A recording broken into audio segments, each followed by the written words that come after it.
Hello and welcome. My name is Raj Persaud and I'm a consultant psychiatrist based in private practice in Harley Street, London.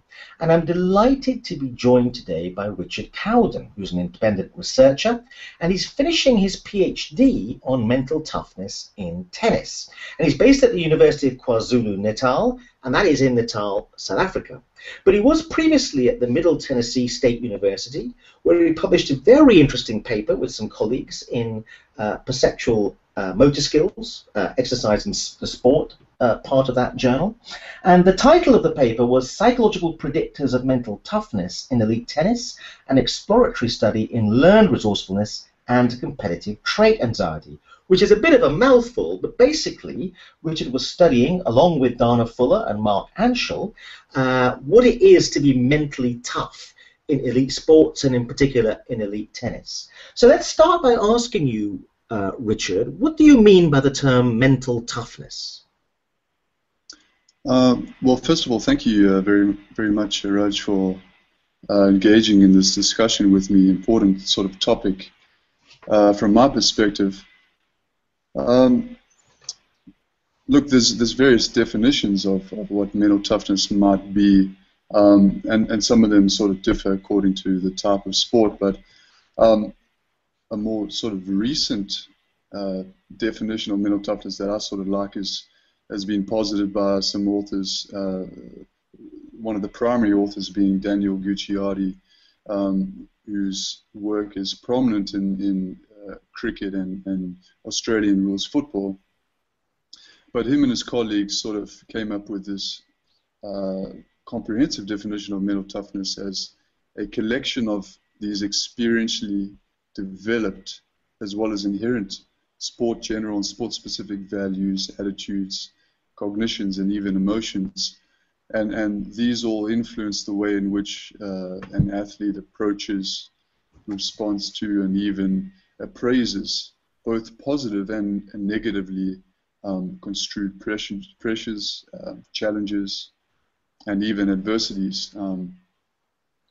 And these, the way in which they sort of appraise these pressures, etc., on a way in which they are able to sort of maintain or ensure they consistently achieve their goals. So basically, though, my understanding of the paper is mental toughness is about being able to stay in control during a high-pressure situation or during a tennis match, for example. This notion of emotional control seemed important. Is that right? Yeah, I mean, that's one sort of component of mental toughness. You know, the general concept of control also applies to things such as, you know, attention, attitude. So control is sort of an all-encompassing term for, you know, a variety of components that relate to the psyche, including emotions and cognitions. But sort of as I've sort of alluded to before, control also pertains, you know, to the positive and negative situations in which you know, athletes are exposed to in their you know, competitive environment. So it's not just about the fact that you stay resilient when you're losing. Let's say in elite competitive tennis, if you're 2 sets to love down, mental toughness is about being able to stay in the game and stay focused, stay thinking about the game, and staying optimistic and fighting to the end. But it's also about when you're on top of things. If you're 2 sets to love up, that you stay in control. You don't relax and let things slip. Is that right? Precisely, yes. It's about sort of maintaining that consistent sort of pressure, if you will, maintaining consistency, momentum, that concentration, commitment towards the sort of final goal or objective. And the notion is that mentally tough tennis players and athletes in general are better able at closing out those matches when they're ahead, or winning games when they're ahead. So yeah. And you made an interesting comment, because we contacted each other after the Andy Murray Grand Slam final, Yes, yes. and there was a lot of psychological comment about Andy Murray's performance. He's obviously an extremely good and elite tennis player, but a lot of commentators, including Pat Cash in particular, at that very recent Grand Slam final, coined the term mental meltdown. They thought that Andy Murray had suffered a mental meltdown. And you had some interesting comments, given you're an expert on mental toughness in elite tennis, about his performance during the match. Could you remind us or say a little bit about your view of his performance? Yeah, I think it was quite interesting the way in which you contacted me, because I was watching the match to some degree, and was sort of just doing some basic sort of assessment on a very sort of informal level about what was happening as I was watching the game, and then you happened to contact me, and I was able to sort of transpose those thoughts across to you. But I think, as I mentioned to you before, I didn't watch the entire match, so obviously there may be some bias. I didn't watch the latter part of it. But as I watched that particular match, I thought there were some critical moments in which the match could have changed in sort of various directions. In particular, I thought there were a few occasions where Murray was able to break back Djokovic's serve, to level the score, to get back on equal terms in terms of service. But it almost seemed like immediately afterwards, he struggled to sort of maintain that momentum, to keep that sort of momentum going. And then I also felt there were moments in which Djokovic sort of seemed to look a little bit frustrated by the fact that he couldn't capitalize on the breaks of serve that he got. And then there were also times when he looked a little bit physically vulnerable or distressed. And as an outsider trying to apply these sort of concepts such as mental toughness, I just thought it was these times in which Djokovic looked a bit distressed that Murray should have capitalized more and sort of maintained his momentum at these times. And you might even liken, what transpired at these points to, some type of a sense. I got the sense that he was sort of anxious to take command of the match for whatever the reason, and then subsequently it sort of became clear to Djokovic that regardless of what occurred in the context of the match and how long it sort of went on for, you got the sense that he felt he was going to win the match regardless. So I think if Murray had capitalized on those important moments and sort of not let things slip when he had those opportunities and he broke back, etc., I think he would have had the upper edge in terms of momentum and taken advantage of any vulnerabilities in Djokovic's game. Do you think that tennis is a particularly mental game, that there's a psychological dimension to it, that in a sense it's a more psychological sport, and therefore the mental side, the mental toughness side, is more important in elite athletes in that sport than other sports? Well, you posit an interesting question. I think these types of comparisons they're always difficult to make, largely because sport is obviously associated with the physical and psychological components, and each sport is obviously very different in the emphasis on this physical and psychological, and then you obviously have some degree of interrelatedness between the physical and the mental aspects. But I think there's a number of sort of unique elements to tennis as a racket sport. For instance, it's one of the few that's played, or few sports really that's played year-round. There's no clear-cut season, if you will. it's also one of the few sort of racket sports that's exposed to a variety of conditions. Indoors, outdoors.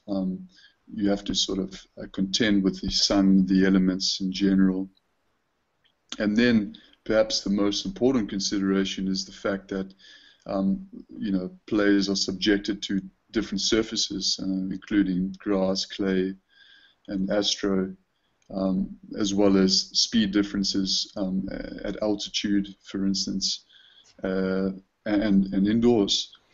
So, if you look at those latter few components in particular, they really affect the manner in which a player approaches each particular match. And I think these considerations are often more important than the actual opponent that a player is up against, largely because of the adjustments that players have to make to their technical and physical games. Certain surfaces suit players' styles better. For instance, some are more suited to grass versus clay. Even simple things like whether there's been some slight rain on a clay court can affect the degree to which conditions are favorable to certain players as compared to others. The other factor that's also incredibly important is the fact that, particularly in the men's game, should I emphasize, the fact that players aren't able to communicate with their coach or their team of experts that surround them. So that sort of makes it difficult in the sense that you're really isolated and alone in the way you go about competing and formulating your game plan, making adjustments, etc. So these, if you combine all these elements, I think these particular conditions make tennis quite demanding from a mental perspective, and I think it goes without saying it then emphasizes and requires a different set of psychological skills to that of other types of sports. Whether other sports or whether mental toughness and other psychological characteristics are more important in tennis than other sports is difficult to say, but I would certainly suggest that tennis requires a slightly different set of characteristics, which over time we'll be able to iron out more closely. One of the interesting findings that emerged from your study was that when you compared what the coach believed was the level of mental toughness in the person they were coaching, the elite tennis player they were coaching, compared to the elite tennis player's own assessment, there was very little relationship or no relationship at all. And so one of the things I think that comes out that's very interesting from your research is that the actual level of mental toughness may be misassessed or badly assessed by a player's coach. Yeah, that could be one sort of possibility. Obviously, a coach's assessment or an outsider's assessment of somebody else's, mental characteristics or sort of components might easily sort of be biased or affected. For instance, we've posited that perhaps the halo effect might have some influence on the extent to which coaches are praising athletes' mental toughness. But I think the crux of that particular finding is more important for developing interventions and mental toughness training programs, particularly because there's some evidence to suggest that coaches and other individuals associated with athletics or athletes' sort of lives and development as athletes have some degree of influence on developing mental toughness.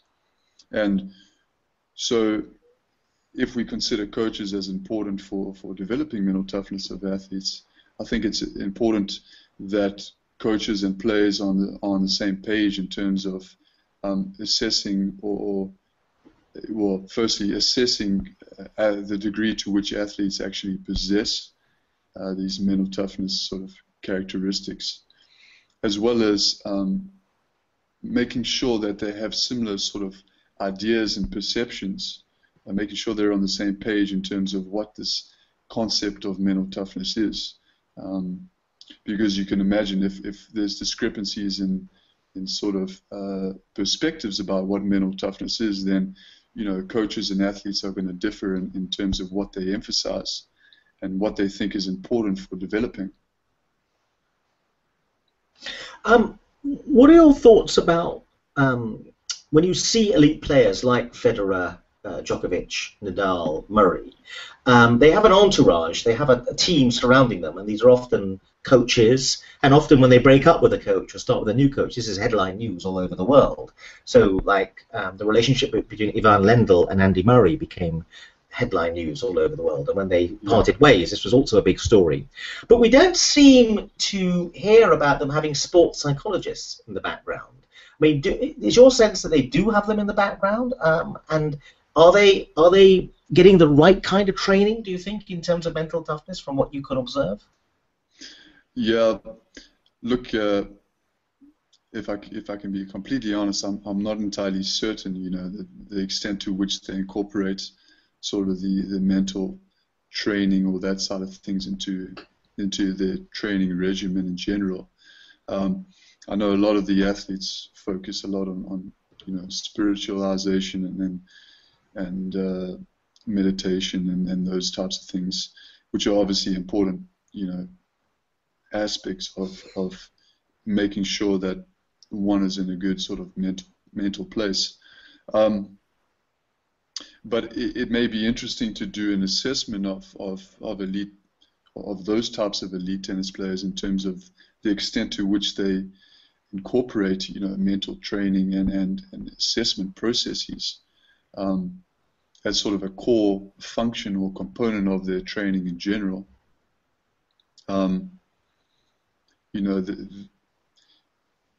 Without sort of stepping too deep into the wrong sort of waters, there's a tendency amongst the tennis community in general, being a former tennis player, for tennis players to sort of discuss and have conversations about, the mental side of tennis and the mental side of sport in general, and how important it is and how much we need to work on it and focus on it.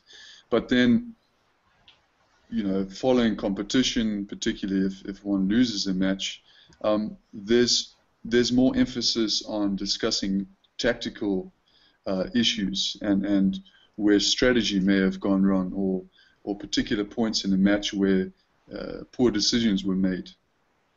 And I think that sometimes is mistakenly sort of interpreted as doing a sort of mental assessment of oneself or one's game, whereas I think we need to focus on the more sort of deeper sort of forms of the mental game. For instance, examining things or doing assessments of why particular events occurred, or is there a pattern of particular behavior or emotional experiences or various thoughts that occur at certain moments in the match. For instance, a thought like, I'm going to perhaps lose my serve every time a player goes a break point down. Those types of analyses are sort of important for devising ways to sort of mitigate or overcome the negative effects of those, thoughts, emotions, or even behaviors that occur. So that's my general sense in terms of tennis, and perhaps that applies also to elite players as well, although from my perspective it's difficult to say for certain. But it also feels to me that there's a group of people like yourself doing very rigorous academic research. You're doing a PhD, you've published rigorous academic research in peer-reviewed journals, where you're trying to be very careful and circumspect about claims you might make about mental toughness and the psychological approach. Then there's another group of people, if I can be brutally frank and perhaps a bit rude, who are out there at the side of the court, who are employed by sportsmen who don't really know what they're talking about, to be honest. I mean, they call themselves sports psychologists, but their acquaintance with the academic literature seems very, very tenuous, and they often say and believe and advise things that are just plain wrong.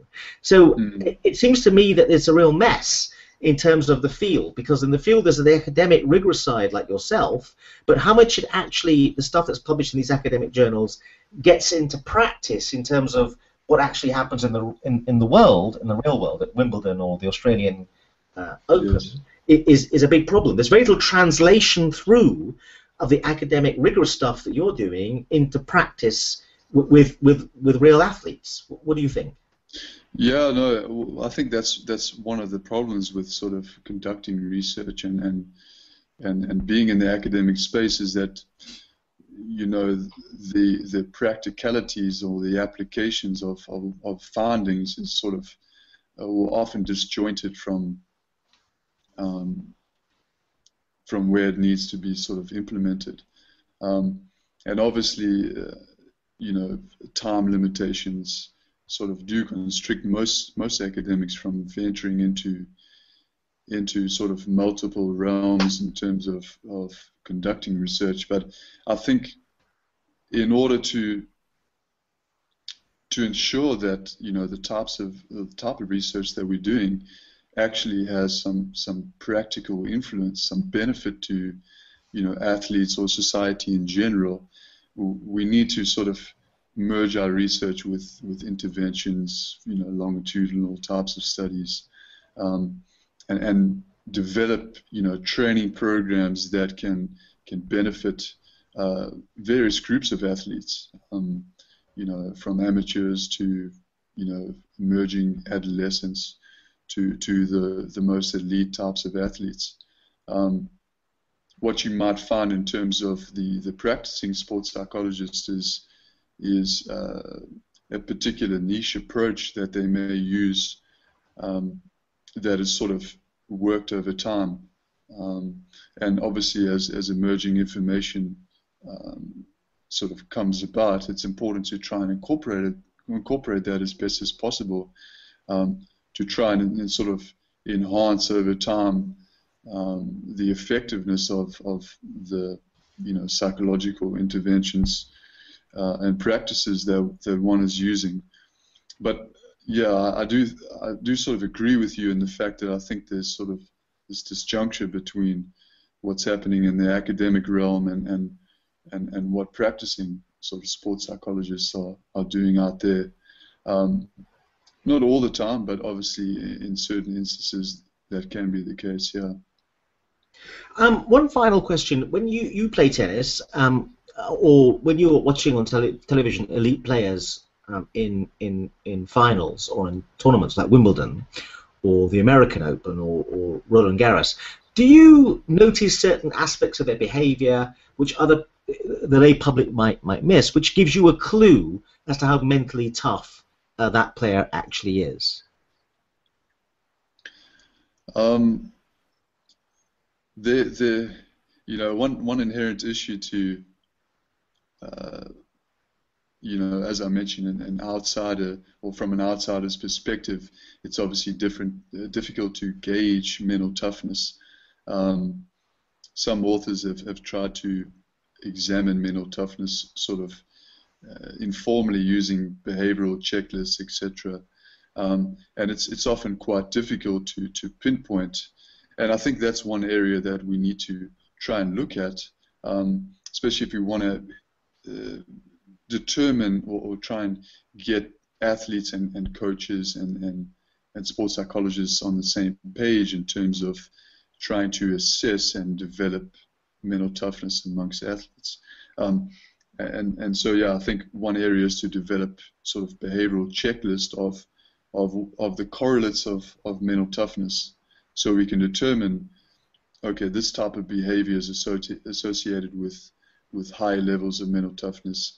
This type of behavior might be associated with lower levels of mental toughness. But if I had to look at sort of the professional game, and if we maybe focus on men's tennis a little bit, I think particularly negative types of behavior, negative self-talk. You can look at players self-ruminating a little bit, look at their general body language, their posture, etc. at certain points, and even things like tossing rackets. Those for me are less prevalent. Those behaviors and sort of outbursts are less prevalent amongst the upper echelon of elite men's tennis. For instance, you'll never see, or you would rarely see, Rafael Nadal toss his racket, and that might even go the same for Roger Federer. In fact, if you go back to Federer's early days, you might have noticed him tossing the racket quite a few times and engaging in quite a few outbursts, and you could sort of see a clear transition from that stage in his career to when he became one of the top players in the world, and eventually became world number one and starting to win the Wimbledon titles, etc. And it was from that point onwards he became this sort of completely different player in terms of his demeanor and his actions on court. And I think that is indicative of his particular growth in mental toughness over time. So yeah, I think it does differ sort of between players, because some players are obviously more emotional, more verbal, and need to express their feelings. And for some players it's not detrimental to their performance, but for others you can definitely see that there's certain behaviors they're engaging in that are actually undermining their performance levels. And perhaps if they eradicated those or replaced them with more positive types of behaviors, they would be more inclined to have sort of positive performance outcomes. Richard Cowden, thank you very much indeed. Thanks again, Raj.